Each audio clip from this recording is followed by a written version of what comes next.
नमस्कार, राजस्थान स्पेशल में आप सभी का स्वागत है। मैं हूं आपके साथ नलिनी सिंह पालीवाल। बुलेटिन की शुरुआत करेंगे बड़ी खबर के साथ और इस वक्त की बड़ी खबर हम आपको बता दें कि सीएम गहलोत के बेटे वैभव को मिली मोहलत। आज ईडी के सामने पेश नहीं होंगे वैभव गहलोत।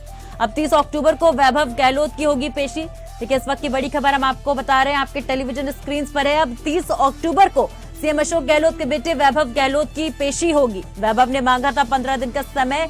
फेमा मामले में वैभव गहलोत से होगी पूछताछ। इस वक्त की बड़ी खबर आप सभी की टेलीविजन स्क्रीन पर। सीएम अशोक गहलोत के बेटे वैभव को मोहलत मिल गई है। आज ईडी के सामने उन्हें पेश होना था, लेकिन अब आज ईडी के सामने पेश नहीं होंगे वैभव गहलोत। अब 30 अक्टूबर को वैभव गहलोत की होगी पेशी। वैभव ने मांगा था 15 दिन का समय। फेमा मामले में वैभव गहलोत से होगी पूछताछ। राजस्थान के चुनावी जंग में वैसे तो मुद्दों की कमी नहीं है, लेकिन इस वक्त सबसे बड़ा मुद्दा ईडी बन गया है। राजस्थान में चुनाव से पहले ईडी ने बड़ी कार्यवाही की है। गुरुवार सुबह ईडी ने प्रदेश कांग्रेस अध्यक्ष गोविंद सिंह डोटासरा के घर छापा मारा था। वहीं मुख्यमंत्री अशोक गहलोत के बेटे वैभव गहलोत को भी ईडी ने समन भेजा था। और इसी को लेकर आपको जानकारी दे दे, इस वक्त की बड़ी खबर आ रही है कि वैभव गहलोत को फेमा के तहत समन मिला था, लेकिन आज उन्हें कोर्ट में पेश नहीं होना। 30 अक्टूबर को होगी उनकी पेशी। बता दें कि प्रदेश कांग्रेस अध्यक्ष के घर छापा और बेटे को ईडी का समन मिलने पर सीएम गहलोत बुरी तरह से मोदी सरकार पर भड़क गए हैं। इस वक्त की बड़ी खबर आपकी टेलीविजन स्क्रीन पर है। आज ईडी के सामने पेश नहीं होंगे वैभव गहलोत। 30 अक्टूबर को वैभव गहलोत की होगी पेशी। आज उन्हें ईडी के सामने पेश होना था, लेकिन कोर्ट की तरफ से एक राहत मिली है उन्हें कि सीएम गहलोत के बेटे वैभव को मिली मोहलत। आज ईडी के सामने पेश नहीं होंगे वैभव गहलोत। की बड़ी खबर हम आपको बता रहे हैं।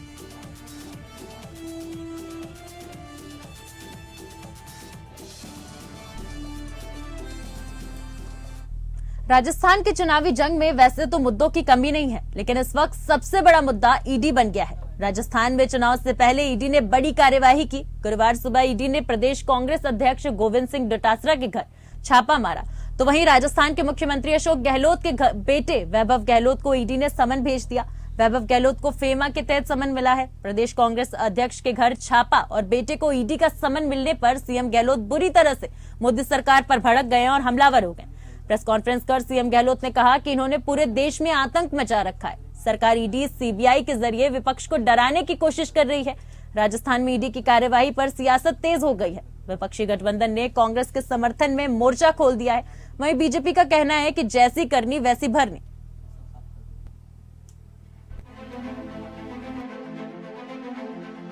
12-13 साल बाद फिर इन्हीं बातों को लेकर ईडी वापस आया है।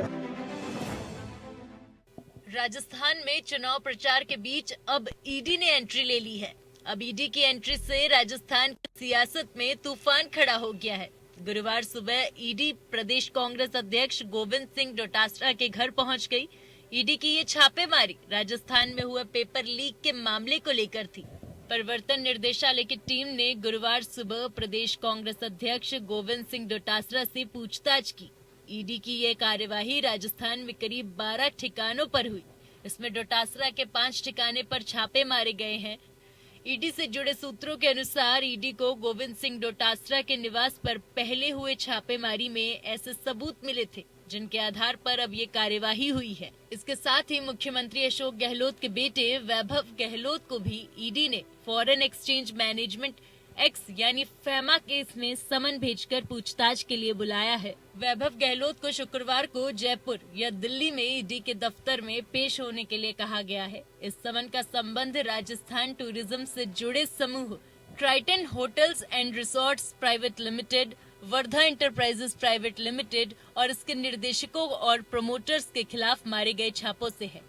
कांग्रेस अध्यक्ष गोविंद सिंह डोटासरा के घर छापा और बेटे को ईडी का समन मिलने पर सीएम गहलोत बुरी तरह से मोदी सरकार पर भड़क गए हैं और प्रेस कॉन्फ्रेंस कर सीएम गहलोत ने कहा कि इन्होंने पूरे देश में आतंक मचा रखा है। गहलोत ने केंद्र की बीजेपी सरकार को चुनौती देते हुए कहा कि हम इससे घबराने वाले नहीं हैं। जितनी इसकी निंदा करें तो कम है। हम किसी गौर शब्द में निंदा करते हैं। वैभव गहलोत को कोई 5-10 साल में सुनता रहता हूँ, लोग शिकायत ईडी में करते करते।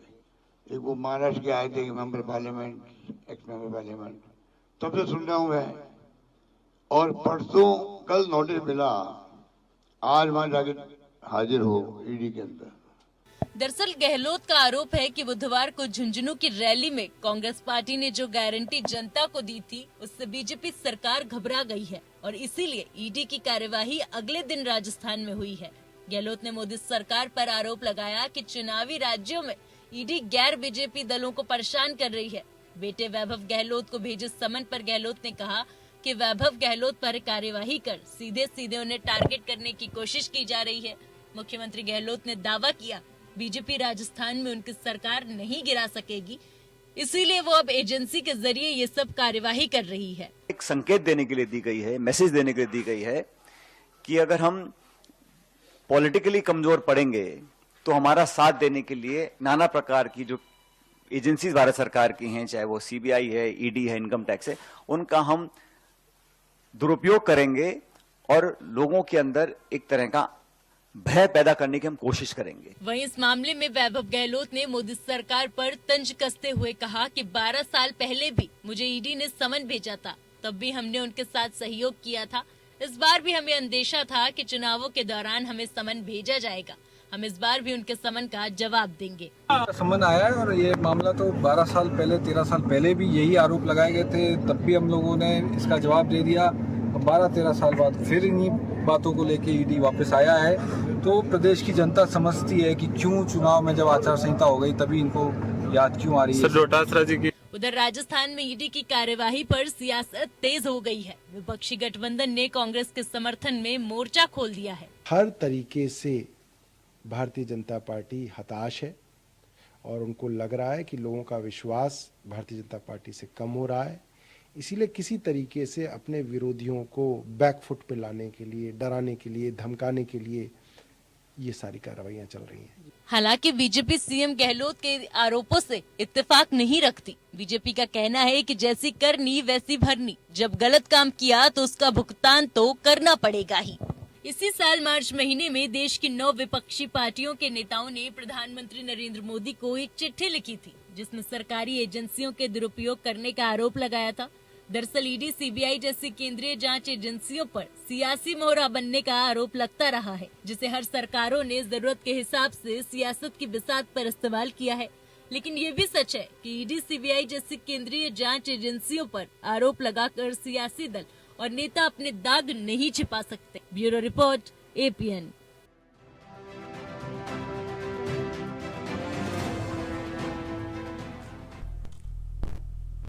राजस्थान की पूर्व मुख्यमंत्री वसुंधरा राजे ने धौलपुर में भाजपा कार्यकर्ताओं से 1-to-1 मुलाकात कर क्लियर कट मैसेज दिया। पूर्व मुख्यमंत्री ने धौलपुर विधानसभा प्रत्याशी डॉक्टर शिवचरण कुशवाहा के साथ पूरे प्रदेश में भाजपा प्रत्याशियों को जिताकर विधानसभा भेजने के निर्देश दिए हैं। पूर्व मुख्यमंत्री ने राज्य निवास पैलेस स्थित भाजपा कार्यालय में कार्यकर्ताओं से मुलाकात की। इससे पहले पूर्व मुख्यमंत्री वसुंधरा राजे ने 15 अगस्त 2022 को राजनिवास पैलेस स्थित भाजपा कार्यालय में ध्वजारोहण कर भाजपा कार्यकर्ताओं से 1-to-1 मुलाकात की थी। एक बार फिर से धौलपुर जिले के भाजपा कार्यकर्ताओं से मुलाकात करते हुए पूर्व मुख्यमंत्री ने प्रत्याशियों को लेकर फीडबैक लिया, जिसके बाद पूर्व मुख्यमंत्री ने एक एक करके कार्यकर्ताओं से जीत और मेहनत कर भाजपा प्रत्याशियों को जिताने के निर्देश दिए। कार्यकर्ताओं से मुलाकात के दौरान पूर्व मुख्यमंत्री से मिलने कई विधानसभा क्षेत्र के कार्यकर्ता पहुंचे, जिन्होंने टिकट को लेकर वसुंधरा राजे से मुलाकात की और धौलपुर विधानसभा की सीट पर भाजपा प्रत्याशी डॉक्टर शिवचरण सिंह कुशवाहा को जीताने की निर्देश देते हुए पूर्व मुख्यमंत्री वसुंधरा राजे ने कहा कि इस बार फिर से राजस्थान में भाजपा की सरकार बनने जा रही है, जिसमें सभी कार्यकर्ता एकजुट होकर अपना योगदान दे। करीब 2 घंटे तक कार्यकर्ताओं से मुलाकात करने के बाद पूर्व मुख्यमंत्री ने टिकट से वंचित रहे प्रत्याशियों से भी मुलाकात की, जिन्हें भाजपा प्रत्याशी के साथ रहकर उन्हें जिताने के निर्देश दिए।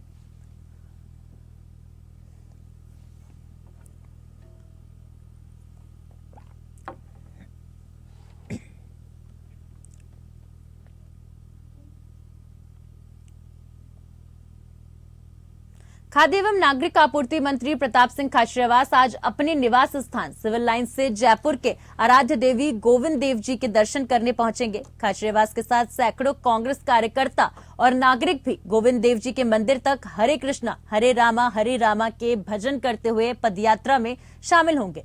लगभग 11 किलोमीटर की पदयात्रा में विकास समिति एवं नागरिकों के जगह जगह पद यात्रियों का पुष्प वर्षा कर स्वागत किया।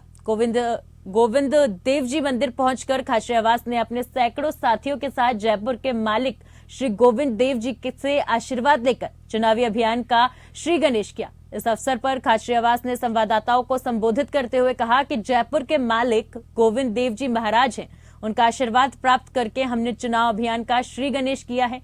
जयपुर और सिविल लाइंस की जनता का आशीर्वाद मिलेगा।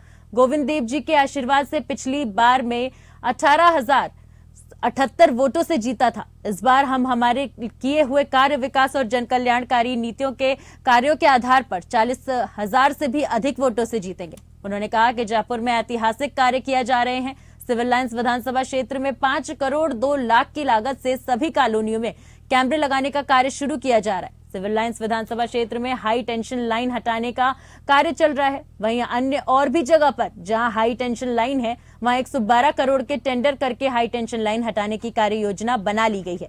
इसे हटाने का कार्य भी जल्द शुरू हो जाएगा। भारतीय जनता पार्टी वाले ये बता दे कि प्रियंका गांधी सवाई माधोपुर जाए या प्रियंका गांधी जी यूपी जाए, बिहार जाए, बंगाल जाए, मणिपुर जाए, प्रियंका गांधी हिंदुस्तान की बेटी है। वो हिंदुस्तान की बेटियों से आप डरते बहुत ज्यादा हो, महिला आरक्षण देते नहीं हो। जब बेटियां निकलती है चुनौती देने के लिए, चैलेंज देने के लिए, तो बीजेपी वालों को तो फोबिया हो गया राहुल गांधी और प्रियंका गांधी का। इनके चेहरे और इनकी आवाज से बीजेपी का पता नहीं बुखार हो जाता है। जहां भी प्रियंका गांधी जाती है, बोलती है, तो राहुल गांधी की जिद, राहुल गांधी का भाषण, राहुल गांधी के मुद्दे, प्रियंका गांधी के विचार, इनसे बहुत होच-पोच हो रही है। क्या बीजेपी की जमीन खिसक रही है? फिलहाल खबरों में वक्त हो चला एक छोटे से ब्रेक का। ब्रेक के बाद खबरों का सिलसिला बरकरार रहेगा।